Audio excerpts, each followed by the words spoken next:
like more fun than what we're doing. I know, that's what I said. Tickets we sold. That's why I want one of those. We'll call the meeting to order. It is 6 p.m. on Monday, February 23rd. Let the record reflect that all elected board members and our student reps are present today. Pledge of Allegiance, please. I pledge allegiance to the flag of the United States of America and to the republic for which it stands, one nation, under God, indivisible, with liberty and justice for all. Any changes to the agenda? We are excited to see so many people here today. I think we have some good news and celebrations. Yes, ma'am, and the students did phenomenal with the Pledge of Allegiance, They that's did. so good. We'll start with our Gold Bar Elementary students and staff of the month, and when I call your name, if you'll come up, Miss Colburn has a certificate for you to celebrate you. So Adley Gilbo from Miss Coates' 5th grade class at Gold Bar.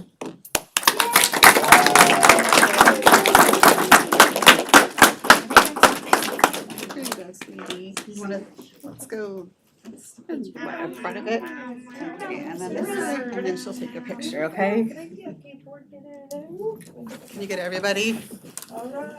Perfect. Ready? 1, 2, 3. Okay, one more. 1, 2, 3. Awesome. Thank you. Great job. Good job.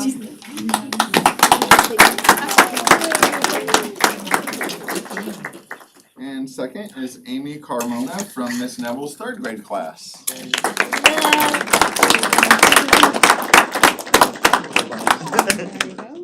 You wanna turn this way and she'll get a picture of you, okay? Ready? 1, 2, 3. Thank you guys. Good job. Great job. I'm giving my step. Okay, and moving to SES, Miss Harper Estes out of Miss Fleming's class.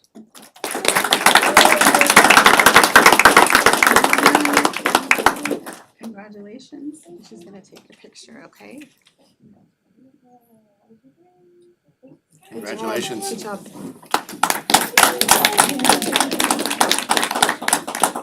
We also have Bear Holloway from Miss Kalinsky's class.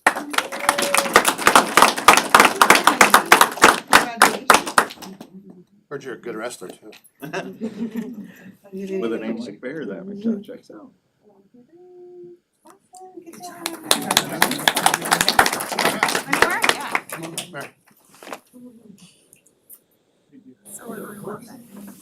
Next up is Katrina Wolford from Miss Gillespie's class. Jaden Gillespie.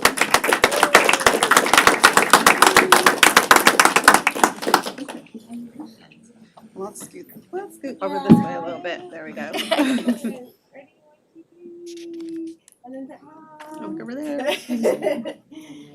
Congratulations. Good job.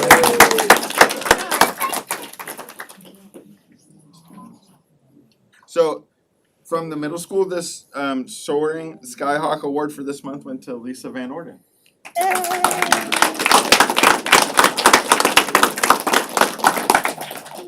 Hi. Congratulations. Thank you. Congratulations. Oh, and you get your picture too. Oh, dear.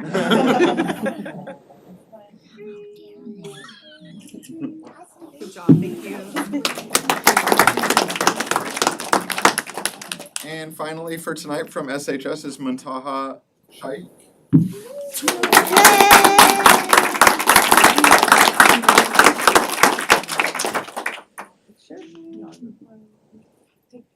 Step Did I that miss one? way. And you're gonna hold it down just a little so we can see. White There we canvas. go. Okay. Awesome. Thank you. Circling back to SES, we have Kennedy Lashuga Huber from Miss Huddy's class.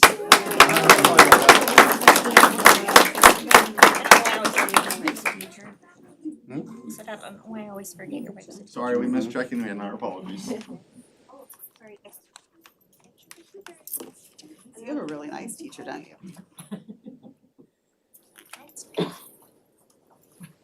then we'll do a retake of our Oh, come on up this way. Congratulations. There you go. I like your hat.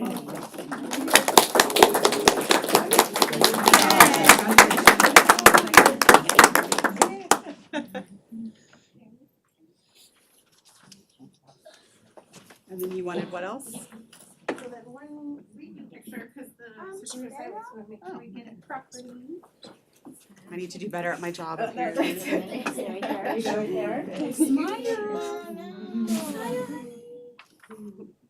Awesome smile. Good job. We got Oh, one wait. a little bit further. Come back. Down. Down. There you go.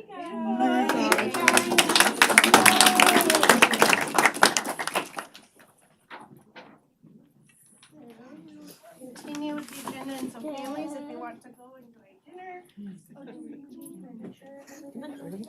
I think we just did everything. Your next month, okay?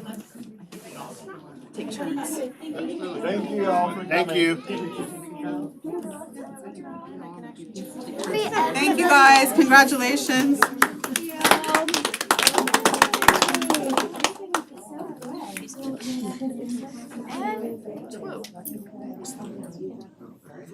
We're not. Congratulations. So good, sweet girl. Text Kayla, announce her. Awesome. Well, because Kayla was checking a bit when Sarita, they're all leaving before they get to hear you talk. I was gonna have a crowd tonight, but I guess not. They're all watching online. Thank you. That's very kind. Yes, It's H-O-L. okay, we'll fix it. Yes. Yep. We'll just, I'll get it from. You just have I'll to reach out change to the Grace. spelling of your Thank child's you. name. No. It's easier. Thank you. Thank you so much. All right, moving on, we have no, Well, hold on, do you wanna do district monthly celebrations? oh yeah, sorry, I'm just moving No right worries. along. That's okay. Yes, please. Two updates this month for the district. One is the district now can conduct fingerprinting in-house for background checks for prospective employees. So instead of having to go to Anacortes or other places, they can choose to do it here. So I just wanted to celebrate that. And secondly, the levy was certified, passed on Friday, so appreciate all the voters who participated in the civic process and, you know, move forward to do good things for kids and staff in the community. And then we'll be back to talk about the bond now that the levy's passed, so. Yeah, huge thank you to the community for getting out there and voting. Appreciate it. All right, Okay. thank you. Anything else? No. Okay. Mm. We had no questions asked at our last meeting, so we have no responses, and then we had no one sign up for public comment this evening. So we can skip all of that, and we are gonna go to student representative report, ladies. We had our winter formal on February 7th. I think we sold about 80 tickets. It went really well. It was really fun. Our Snow Isle Tech Students of the Quarter were Tyrell Bates, Crystal Villegas, Serenity Webster, and Caden Fry. We just finished the wrestling season, and our wrestlers went to state this weekend. Yeah, and then on the 19th, we went to the school and we set up, we didn't have our question box made yet by Mr. Whitman, but it's just like we sat at a table with Dr. Granger and we had students come up and ask questions. Didn't happen much, but when we have the box, they'll be drawn to it. And then spring sports are starting next Monday, so we're very excited for that. And the spring sport parent meeting is tomorrow. And then we're just getting more in contact with our principals and talking to them about going to their schools. It might have been changed to the 25th. No, Wednesday. I think They it changed got it? changed to the 25th, yeah. Gymnastics went to state. And gymnastics went to state as well. We're very proud. Alyssa Shayla. Awesome. Thank you, ladies. Appreciate it. And campus reports. So campus reports are attached, but it's first, we started a new cycle of principals coming, one per month. So Sarita so graciously agreed to be first. And so in addition to what you have attached, she has a brief presentation for you. And next month you'll see SMS and we'll continue on that pattern, so. Ms. Whitmire? Good evening, board. Good evening.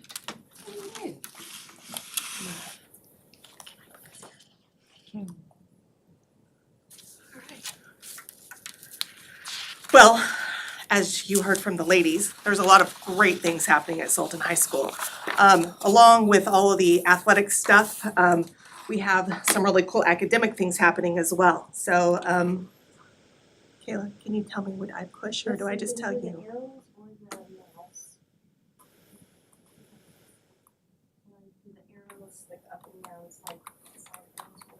Okay, we can do Is it turned on? Did I do that or did you? I had pushed and maybe we did it at the same time, let me start over.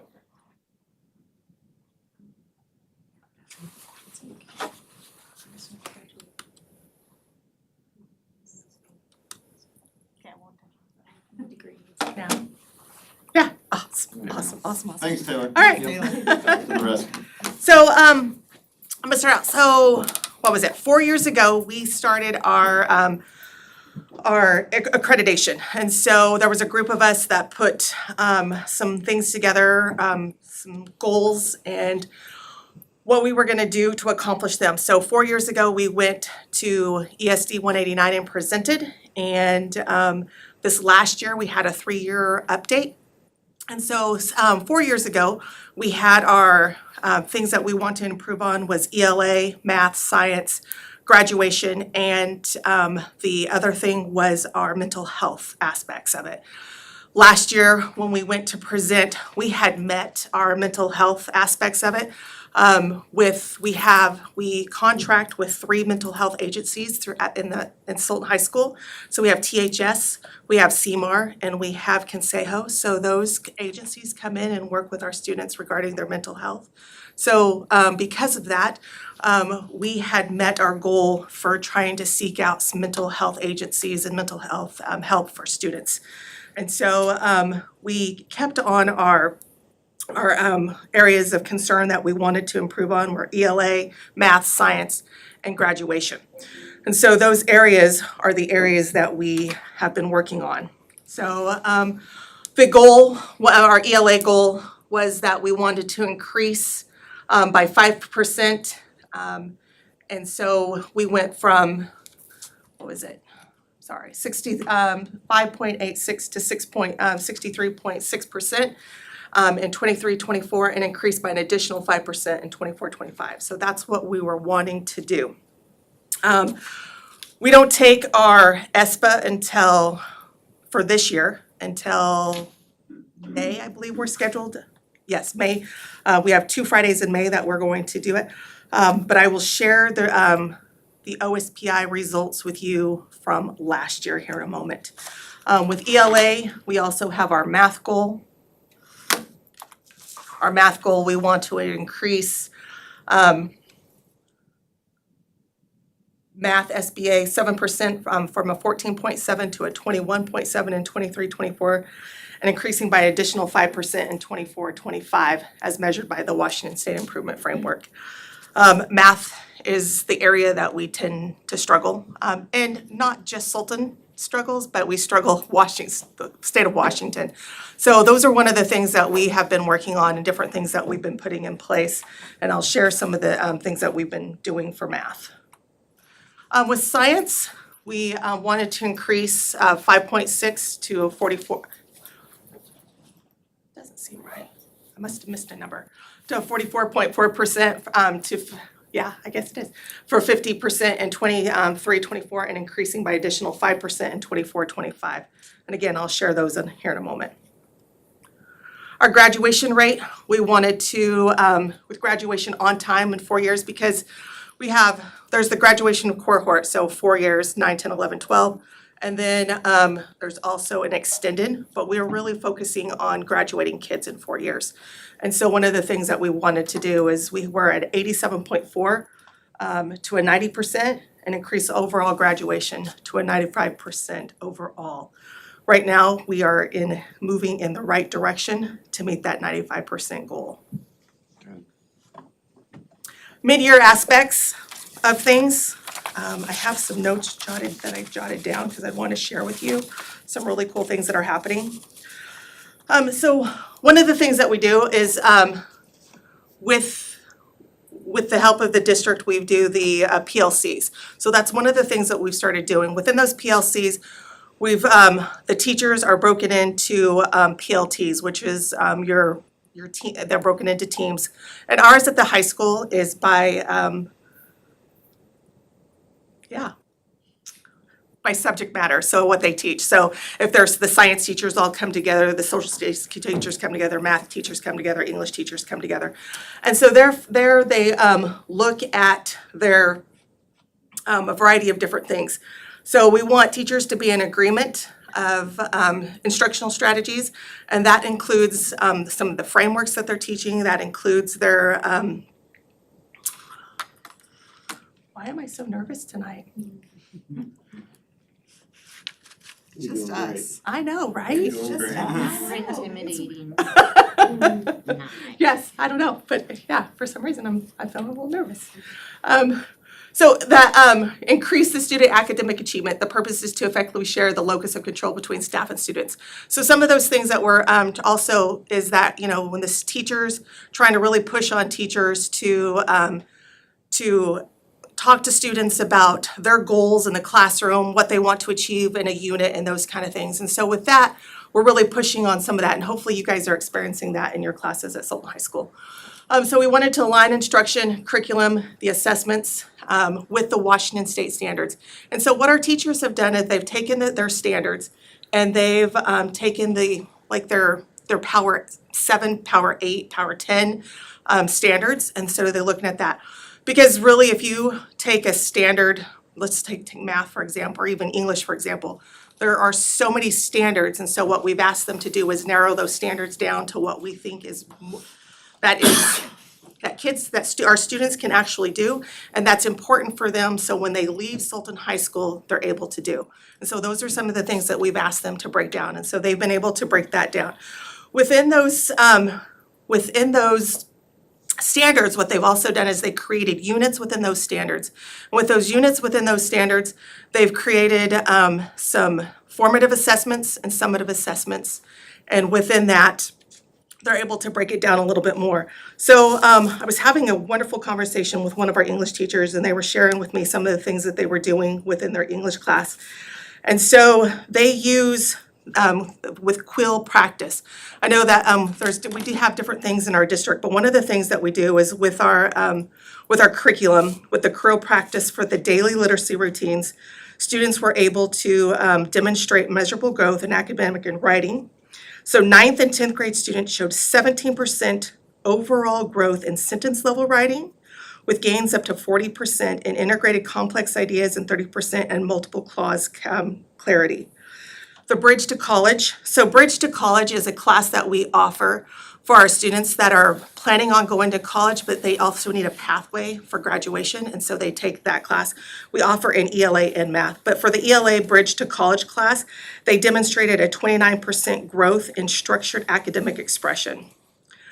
Students had a 20%, so 20% of the students advanced from intermediate to advanced diagnostic over the semester, and this is for semester 1. And reading for evidence, they had completion of 5 or more nonfiction articles increased from a 56% in cycle 1 to a 92% by cycle 3. And so in semester 1, they had 3 different cycles that they were doing.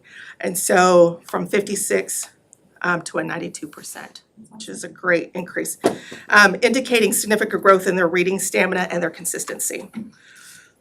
Also, students also showed improved ability to locate evidence, explain ideas in their own words, and extend thinking using academic sentence structures, supporting Common Core literacy standards across grades 9-12. And so that kind of hits on what we've been doing for ELA.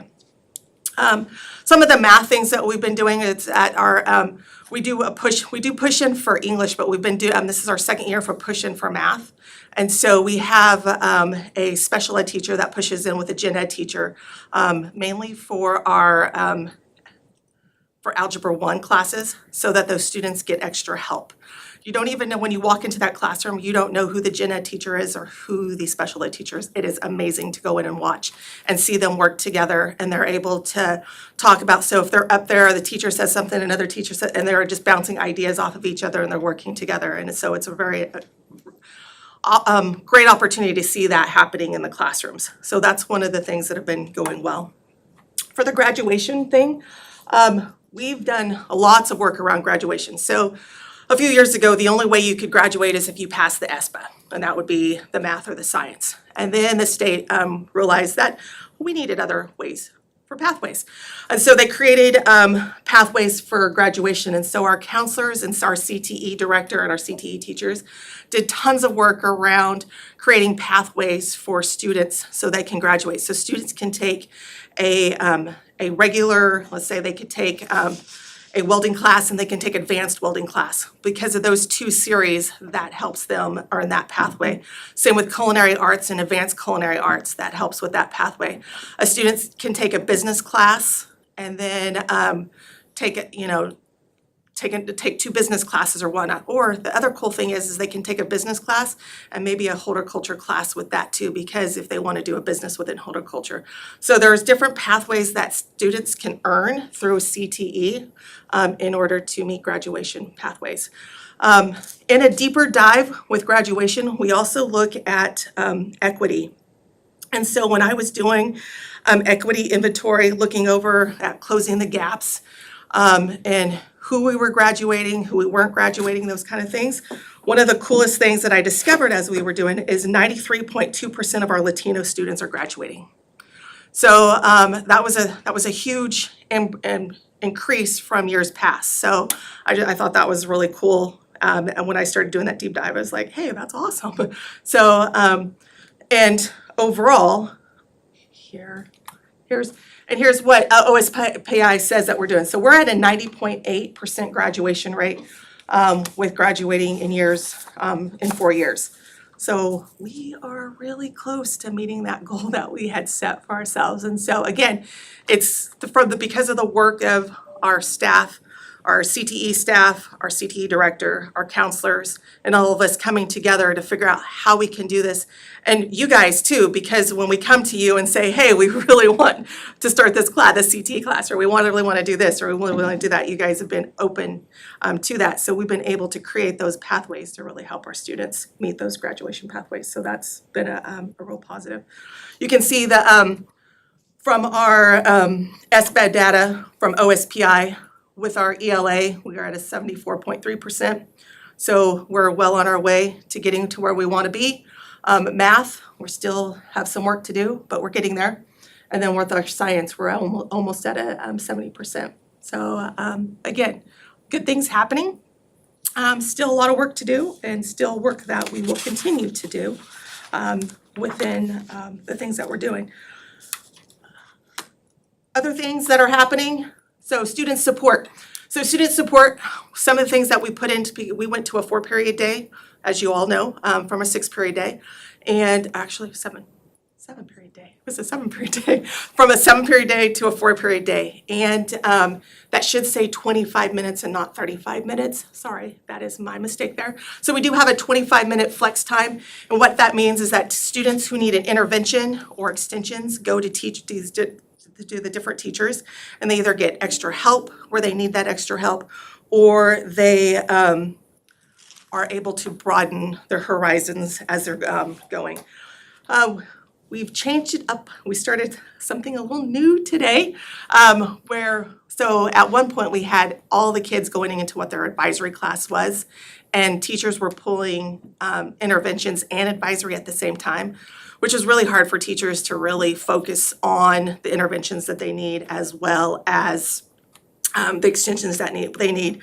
So what we've done now is if a student doesn't need an intervention or an extension, they are now meeting in the commons. And so they come in, it's still a study hall, so they still are supposed to be doing some sort of academic enrichment in there, whether it's doing their homework, catching up on their work, or reading a book, some sort of academic engagement there. So they're still required to do that while the other students are getting the extra supports and helps that they need. one of the really cool things that one of our civics teachers shared with me is that so civics class is on a quarter system, so we have civics in quarters. Quarter 2, we had 0 students failing civics, and partly that was to do with flex. So if a student was failing, he was pulling those kids in and getting that support and that extra help that they needed. And so in quarter 2, 0 kids failed. I asked him about the other semesters, and he said the kids that did fail were students that had attendance, a lot of times attendance issues. So I thought that was a really cool thing to share. Another thing that we did, we pulled our F data and started looking at our F data for first semester. I think I shared that and also in the good news, but I also wanted to share it here. So we had significantly fewer students were experiencing course failure. Yes, we went from a 7 to 4. However, the student level measures are particularly important so what it was, we had at the end of first semester in 24-25, we had 189 students that had at least one F. At the end of the first semester in 25-26, that number decreased to 102 students, representing a reduction of approximately 46%.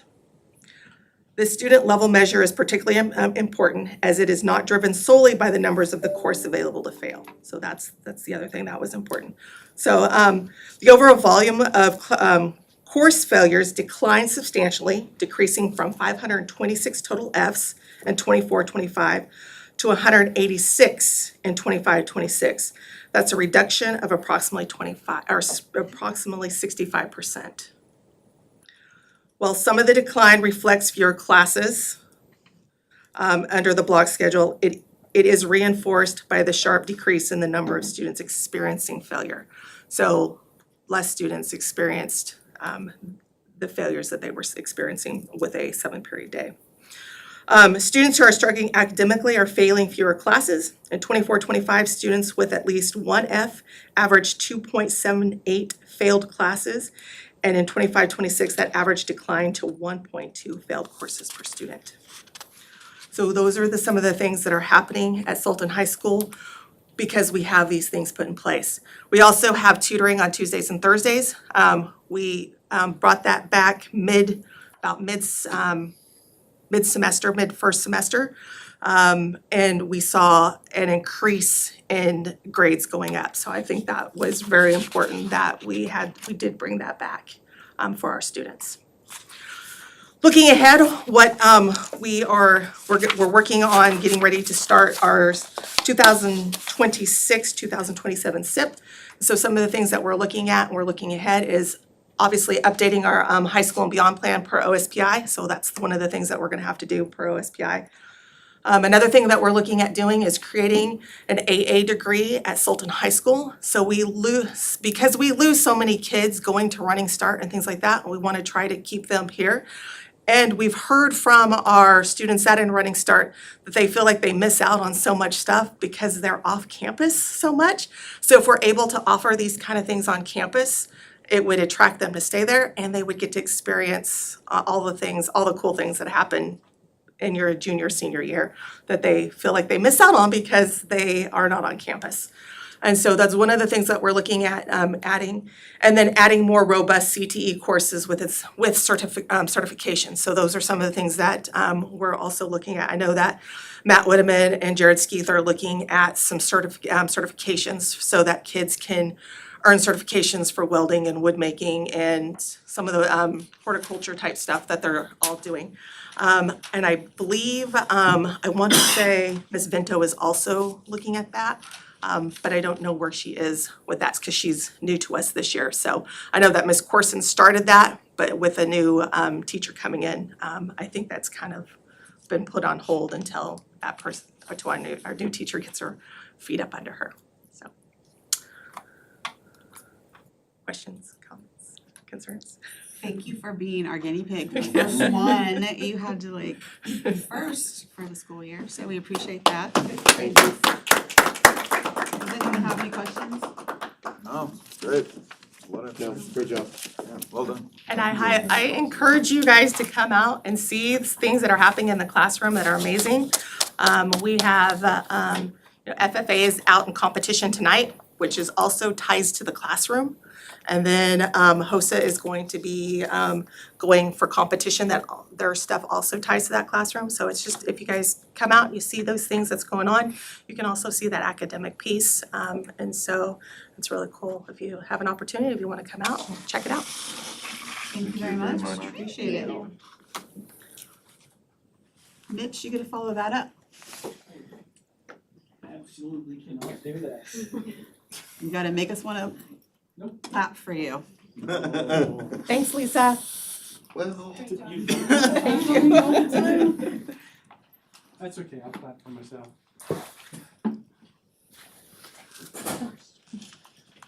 All right. Thank you, Sarita. Oh, I'm not leaving, I was gonna say for your presentation. They never do mine first. All right, good evening. I'm Sunshine tonight. Great. Yeah, that's what I said. All right. So FTE, the annual average FTE report, we're, riding right along. Riding right along the line. Unfortunately, it's still below what we budgeted, which January is when we saw the reduction in apportionment. Not just a little bit, but a bunch. So just wanted to point out ALE numbers, while they look like they're holding steady, they're actually, those are also down below where we budgeted, so. I'm just gonna keep rolling here, this is the sunshine. So sped numbers are below where we budgeted, but they do continue to rise month over month, so.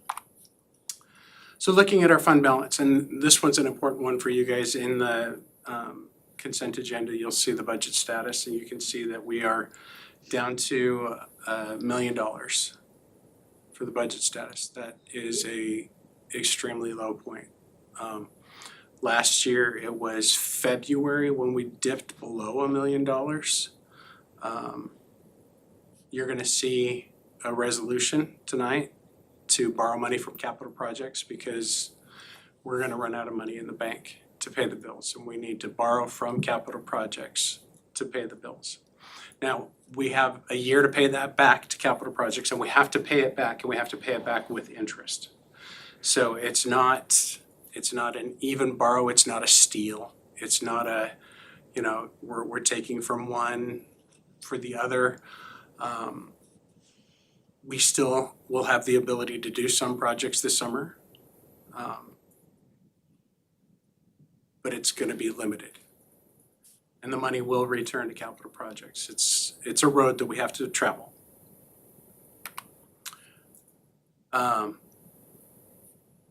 This is cash in the bank. The reason it's low is because we had cash deposits at the local bank. So there's a big difference between what the county says we've got and then the fund balance report. And it's all because we got money here. And we do that for direct deposit payments coming out. So there's a flow back and forth.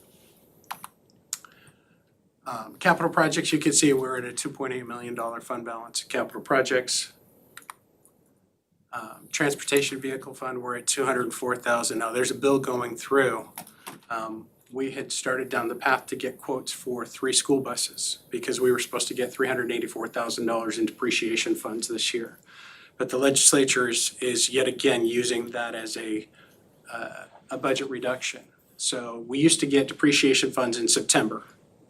And then one biennium, they moved it to August so that they could move it from their fiscal year from one to the next. And now they're saying we're gonna take all buses and make them 15 years depreciation. The shorter buses are on an 8-year cycle currently, and then the larger buses are on 13 years. And so by moving them all to 15, I ran the numbers, and all but maybe 3 buses we're not gonna get any depreciation funds for, because we've been, by spreading it further, we've been funded already for the depreciation. So it's a way for the legislature to actually kick the can further down the road and save some money right now. And when they save money, it usually takes from schools. So I'm gonna get off that soapbox because I'm gonna go down a very long rabbit hole. Debt service fund, we're right along where we usually ride, right? So we got another payment coming up in May, so we'll move money from capital projects and general fund to pay those bonds outstanding. ASB, nice job. You guys are awesome. All right, so here's our 3-year comparison of expenditures. So you can see right now, over 2 years ago in January, at the end of January, our expenditures are up $3 million. Okay, this is not a trend that I want to continue. Just over last year, we're up over $1 million, over $1.5 million. The budget that we're dealing with, it's not what it appeared to be, right? For some objects, we'll use athletics and activities as an example. No cuts in what we were doing, yet there was cuts in how much money was budgeted under those accounts. So it leads us down the path of we're overspending. So this actually leads us, we've been having this discussion for quite a few weeks right now, and we're gonna be putting on a spending freeze. Absolutely. Because we can't continue to spend money we don't have. That is irresponsible. And I get to be the no guy, the unfun guy. There are differences, right? There are different pots of money that still get to spend the money. ASB still gets to spend their money.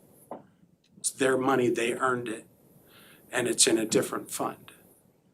There's categorical funds that we have to spend, a certain limit that we have to spend down to. For CTE funds, we have to spend, this year we have to spend like 96 point something percent of that allocation. Otherwise, the state will take it back next year. And at a time where we're hurting for money, we don't need them taking money back needlessly. So we've got a lot of discussion going on. Losing a lot of sleep. Ambien. No, because you don't know what goes on when you're on that stuff. So it's just, and I do take it personal. Because people come after me. I must be mismanaging the funds. I'm not. The problem is you're managing them very well. Retirement's not soon enough. All right, so looking at the revenues, I know. You got me for 4 years. I know. So revenues, you can see that revenues are more than they were last year and the year before, and we continue to look forward and see an increase in revenues. We're looking under as many rocks as we can to find as many hidden pots of gold. Right now, the pots are not, hey, my cup's half full. We're gonna leave it at that. This is the slide I wanted you guys to see.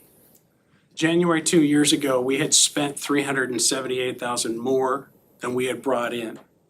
Last year was almost $1 million. We're at $1.5 million more in expenditures in January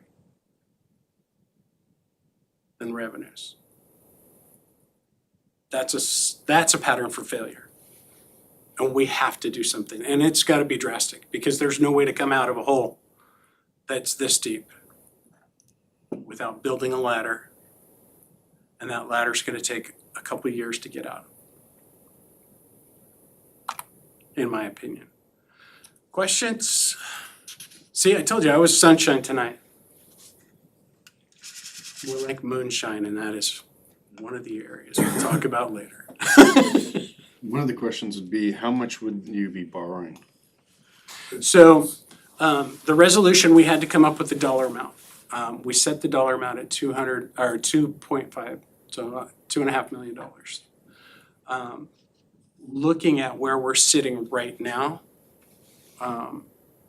if, it's hard to get a pattern based on our spending pattern in the past. It's hard to get a true projection of where we're gonna be. So just simply using the algorithm of this is how much we spent year to date, let's divide it by 5, multiply it by 7, using that, and then what revenues can I count on from apportionment, from levy percentage, typical levy percentage that we bring in.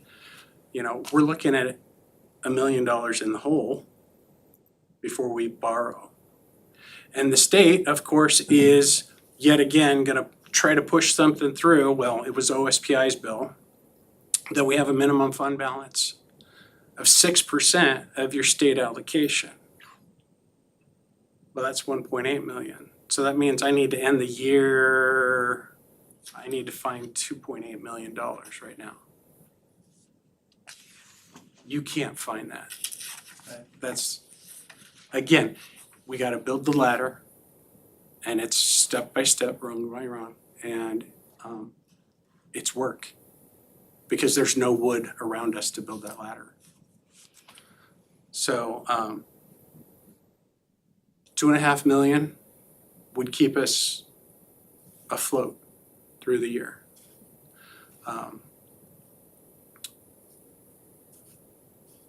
Yeah. Did you have other questions, Isaac? Nope. Mary Ann, questions? I just want to apologize for the mess that you inherited. I think that we were not even aware of the extent of it. I think you're on the right track. I see that you have reeled in on travel, capital outlay, contractual services, some reductions there. I feel like we didn't get as much of a say in this budget as previous years when it came to the enrollment projections. And so I think that significantly changed the apportionment that went into our budget. Previous years, we were asked and we went really conservative. But I kind of feel like this last year, we were all kind of sitting on our hands and waiting out the end of one superintendent's contract and selecting a new superintendent with a new contract. So that's kind of on us for not more critically looking at those enrollment numbers and how it affected the apportionment. So I'm really sorry, but thank you for being honest and bringing us the reality, the chain reaction. Question, Michael? Yeah, I mean, this resolution's obviously the now. I don't expect an answer right now, but if there's more that we can do, or even, if you need more work from us to help make it right and right the ship, tell us, cause yeah, I'd rather get involved than, find out down the pike. Well, the first thing is to get me more sleep, because these guys will tell you I get pretty, Is that in the I budget? get Do we have grumpy. budget for sleep? I get Sorry, grumpy but and I it's not in get the budget. over emotional if I'm too tired, and we hit that last week, Oh, all within an hour. Mike, questions? To clarify a little bit on Mary Ann, we did know about the apportionment last year. And the original was 100 students they wanted to increase. We had a high, a low, and then a medium. And we all of us settled back on 35. 35. It was brought up that the trends showed that we would have a down year this year, but the information that we got from our previous administration said that we wouldn't, that was wrong. So, keep working. I wanna come see you because it looks like, there's definite areas that on here that are way over last year's spend as well. And I know you're aware of those. Oh, yeah. So- And Dr. Granger worked tirelessly over Christmas break or winter break, whichever you call it. I call it Christmas break. I still celebrate Christmas. I would say, But, and then, we went over the numbers together. It's a 10-year roll-up, right? It's a projection based on percentages over a 10-year period of time. That is truly the best way to look at your cohort survival. That's the word I'm looking for. So the numbers that we bring you next year, you know, barring any major changes, but, you know, one of the bills, the same bill that is throwing us the depreciation change is also throwing us change in TK, where they're basing the eligibility for TK on an individual student's free or reduced percentage. Well, there's a couple problems with that. We don't take free or reduced percentages for that grade level, plus the fact that our elementaries both have free breakfast and lunch. Less families fill it out. And so how can we, at this point in time, base next year's enrollment based on a percentage that this year was limited to 54 kids? They gave us a flat number. The original bill coming out was gonna be a 25% cut, or the original thought that came out of the governor's budget was a 25% cut in the program. And now it's even, how can I do this? And the legislature is taking programs away from kids. They're not making it more accessible, they're making it harder to access these programs. It's not what's good for kids. I mean, we're at one of the lowest points of the percentage of the budget that the legislature is throwing out there. You know, we were up to 52%. And when I say we, I mean schools were up to 52% of the state's overall budget was allocated to schools in the 2019-2020 school year. Hey, McClary, we fixed it all. No, we didn't. 42%. gotta Paramount change. duty. Gotta change.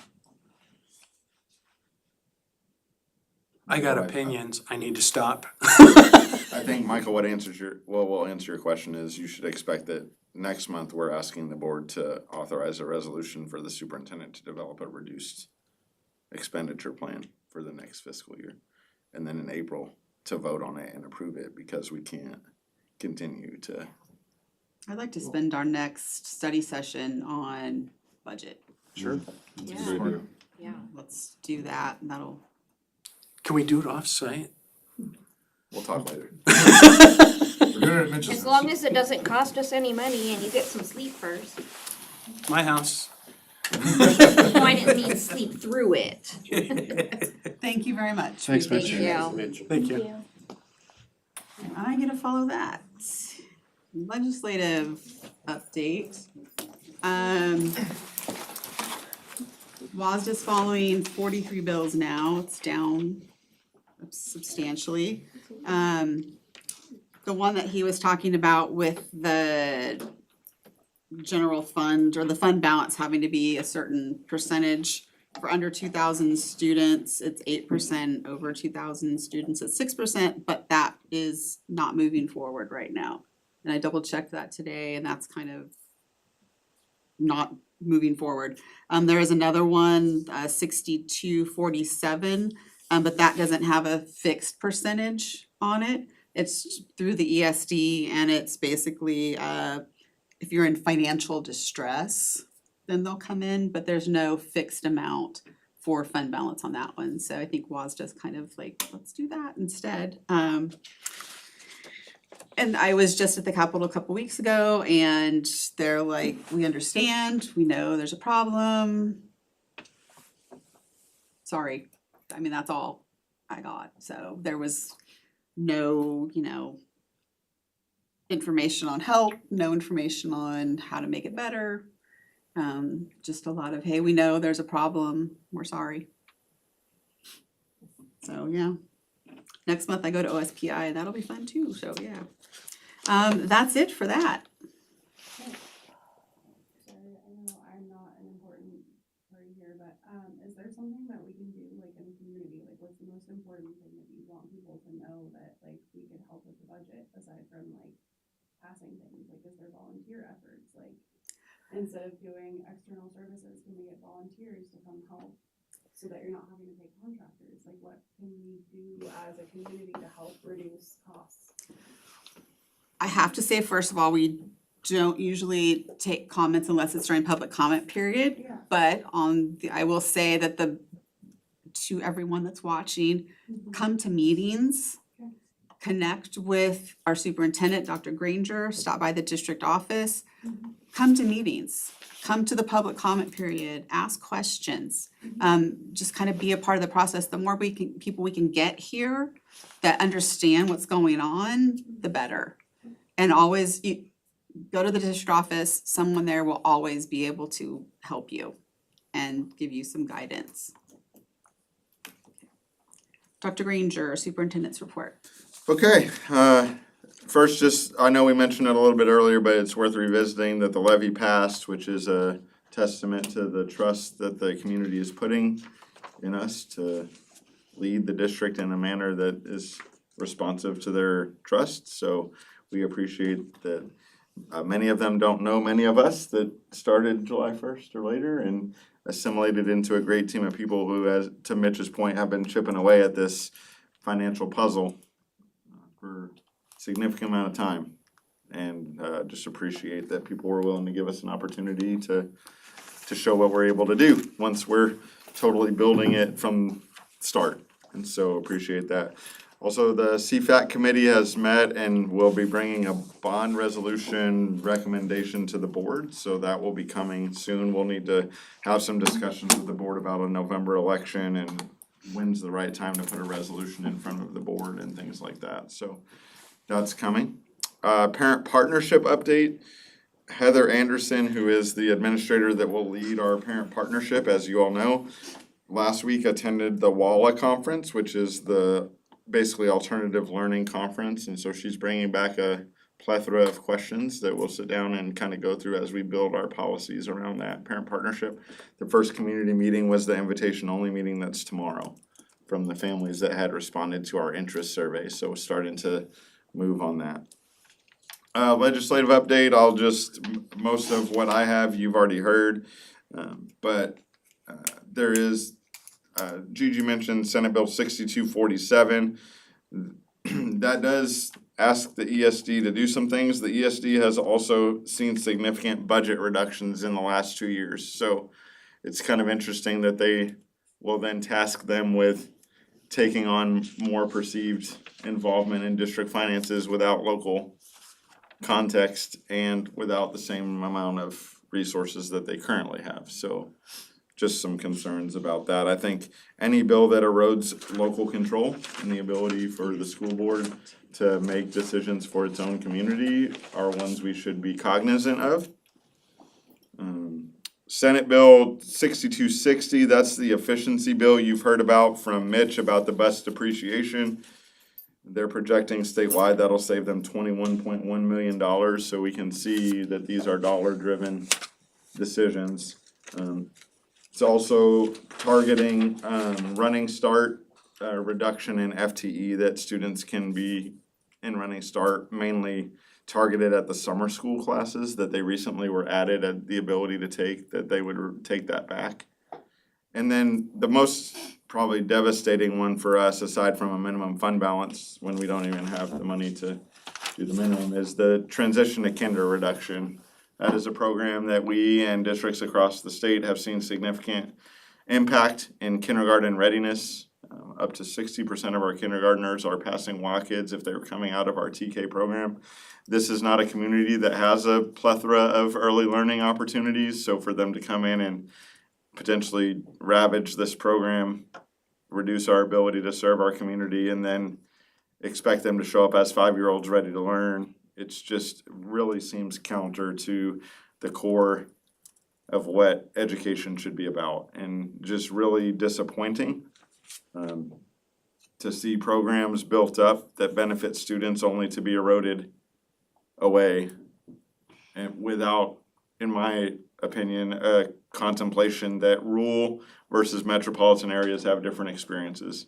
And the number of preschools that you have around the Seattle area or even the Lake Stevens area compared to, say, Sultan, a student's free and reduced percentage as a qualifying factor is not the only reason a student needs early access to learning. And that's, I'm just really disappointed to see the moves in this budget. As Mitch said, we're down to 42.2% as of today in the Senate. Budget proposal, 42.4% of the state budget in the House side.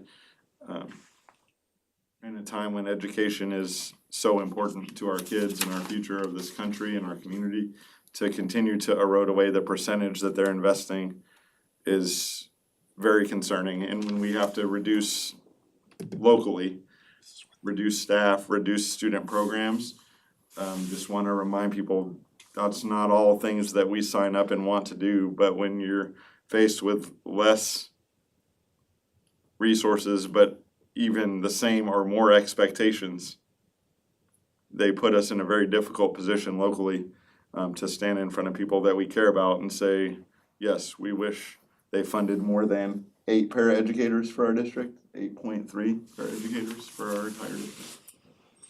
So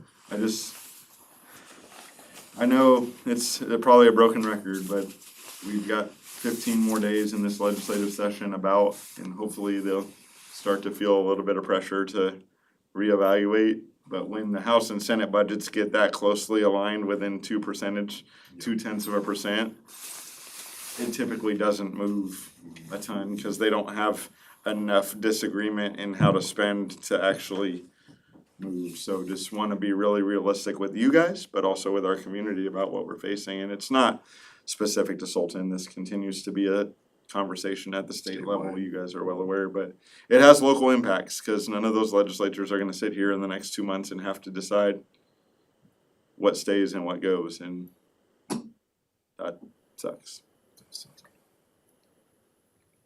But we'll keep working hard at it, doing the best that we can. And whenever somebody, says they're not coming back, we'll assess that position for whether it's actually needed. But also know that we're not seeing the retirements that we have seen over the last few years, partially probably because the state economy is difficult and people contemplating living on a retirement salary and covering their medical expenses until they can get to an age where they qualify. It just might not be in the cards for as many people right now. And that's hard too, because you got people that worked 30 plus years in education. It's a grind every day, and it's not an easy profession. You emotionally wear it 24 hours a day. You can hear it from Sarita, you hear it from Mitch, you'll hear it in my voice. It's people show up every day and work hard. People aren't keeping their best kids at home and they're sending what they got, and they love them dearly, and they want us to do good things for them. And to do good things takes resources to do that. And the closeness that you live to a major metropolitan area shouldn't determine the quality that you get. So we'll keep fighting the fight. When's the next supper with Super? The 16th of March at the SHS library. You get to eat at the library? If you show up. Gotta be quiet. Did you have anything else? No, ma'am. Okay. Consent agenda, are there any questions or comments on the consent agenda? Michael? No questions on the consent. No. Marianne? No. Ladies? I did have one, just more of a comment, that I was excited to see that there's gonna be a Hispanic Heritage Club. I thought that's awesome. So, do I have a motion to approve consent agenda? A motion to approve consent agenda. Do I have a second? I second that. All in favor of approving the consent agenda? Aye. Alright. So we are down to policy 2320. Field trips, excursions, and outdoor education. Any comments on that, Dr. Ranger? Not on the policy. We are doing some work to clean up the packets that people are doing, which has a lot of paperwork involved in trying to streamline that. So that's in the procedural side. These are just I would code these as word changes by WASDA. but really wanting to make sure that our people know how to take kids on field trips, how to code it correctly, how to comply with House Bill 1660. So we're streamlining that process and separating employee travel from student travel and trying to make it a little bit more user-friendly. So the principals will see that updated procedure on Wednesday at their meeting, and then we've got a couple people, Nisa at the high school one, giving feedback because she processes more than anybody else. So just Yeah, those forms are horrible. working through trying to make it less cumbersome and actually get some forms that we can understand, like when kids are leaving and when they'll be back. And so, Questions, Michael, No questions. No questions. Isaac, Marianne, ladies? All right, advisory vote? Yes, yes, okay. Do I have a motion to approve first read of policy 2320, field trips, excursions, and other outdoor education? Motion to approve policy 2320, field trips, excursions, and outdoor education. Do I have a second? I'll second. All in favor? Aye. All right. Policy 6801, capital assets, theft sensitive assets, first read.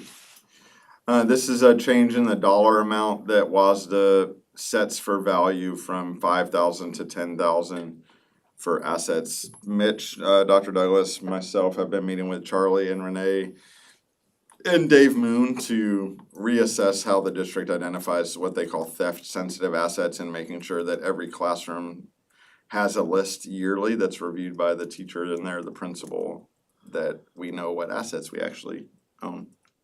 Those assets aren't to be moved without being tracked, so. Any questions, Marianne? No. Isaac? No. Mike? No. Michael? No. Ladies? Advisory vote? Yes. Okay. Do I have a motion to approve policy 6801, capital assets, theft sensitive assets, first read? Motion to approve policy 6801. Do I have a second? I'll second. With enthusiasm? All in favor? Opposed? All right. Policy 4040, public access to district records, first read. Significant changes into the policy, mainly because the policy hadn't been updated in a while, but this is around the access to district records. This is also getting some attention at the legislative level, although the bill won't move this year. What does seem to be moving is an advisory committee to look at the burdensome, repetitive record requests that districts are getting that are taking a significant amount of staff time. And so maybe in the next session, we will see some movement on the bill, but this change is to get the policy aligned with what's required for access to records. All right. Anybody have questions, Marianne? No. Isaac? Nope. Mike? No. Michael? Looks like Ladies? fun. Ask Kayla, she can tell you. Advisory vote? Can I get a motion to approve first read of policy 4040, public access to district records? I'll motion to approve 4040, public access to district records. Second? I'll second that. All in favor? Aye. Opposed? All right. Approval of WASDA critical policies, policy review, first read. If you remember, this is the second of a series of, I think we're at 150 policies that WASDA has identified as critical for update, meaning they need to comply with the law or make changes that the district didn't have on the books. So I appreciate that Mr. Mike Marin, Dr. Paul Douglas, Mr. Mitch Thompson all looked with me at a variety of these that fall under their purview and are making recommendations consistent with the WASDA recommendation to update these policies. So Any as we questions? agreed before, we put them as a series, Yeah. that way you don't have to do each one, so. You like that? Michael? Really excited to be within the law on this. Mike? No questions. Isaac? Marianne? I've enjoyed the reading. Ladies? Okay. Advisory vote. Yes. Do I have a motion to approve the WASDA critical policies, first read? I motion to approve the WASDA critical policies first reading. A second? I'll second that. All in favor? Aye. Opposed? All right. And more exciting stuff, approval of board-developed vision, mission, and community promise, and the district strategic plan.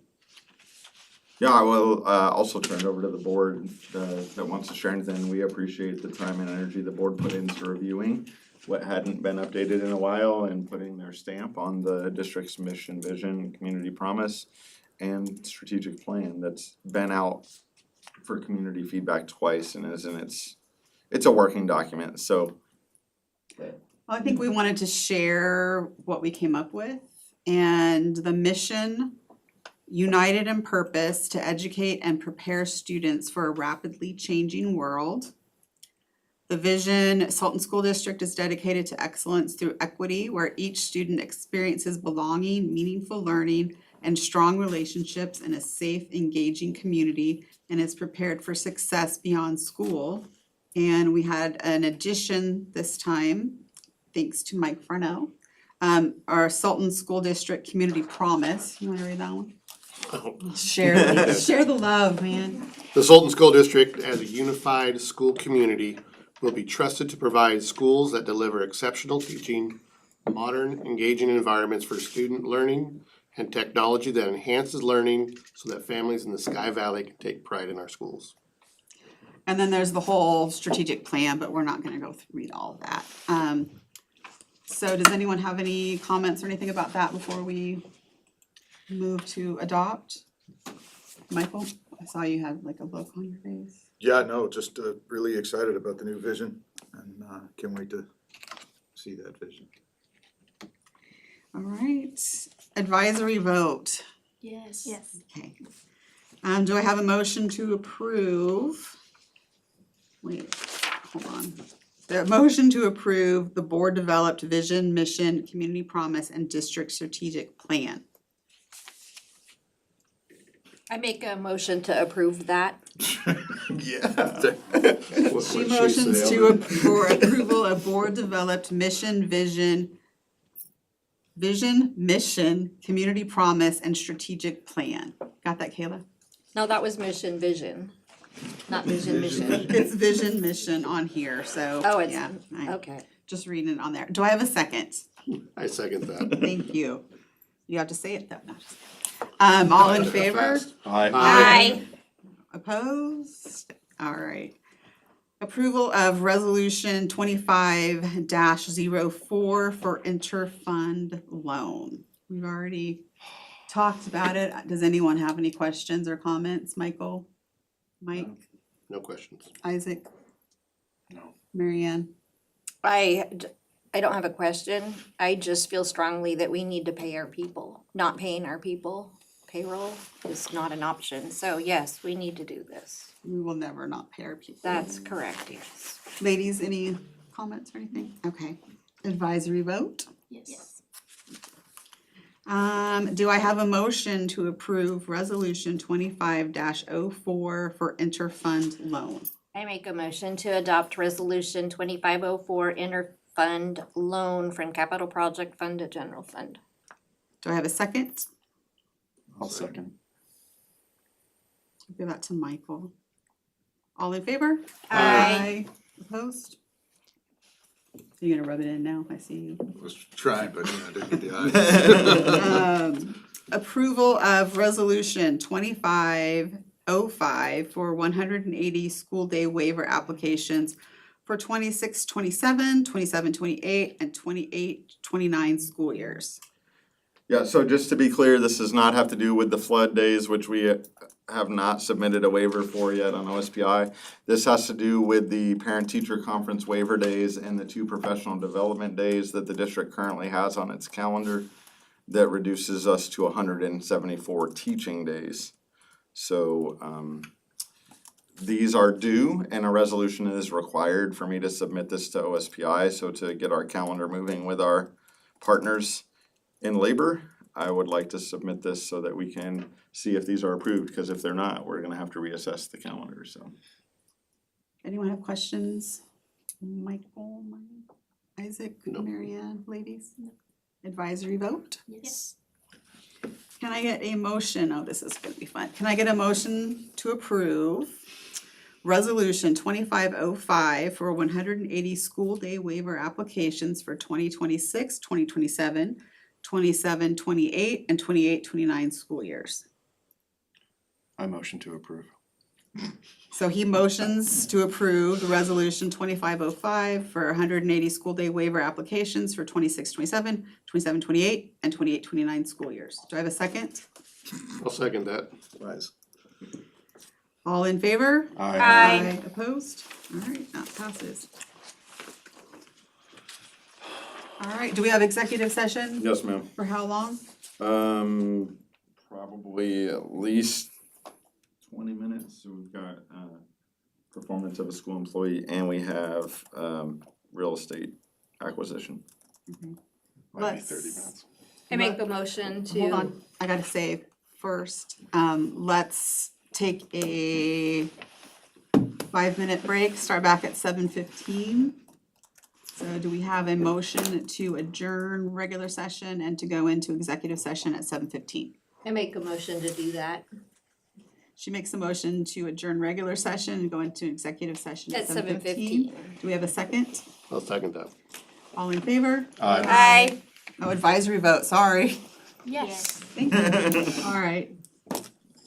Meeting adjourned.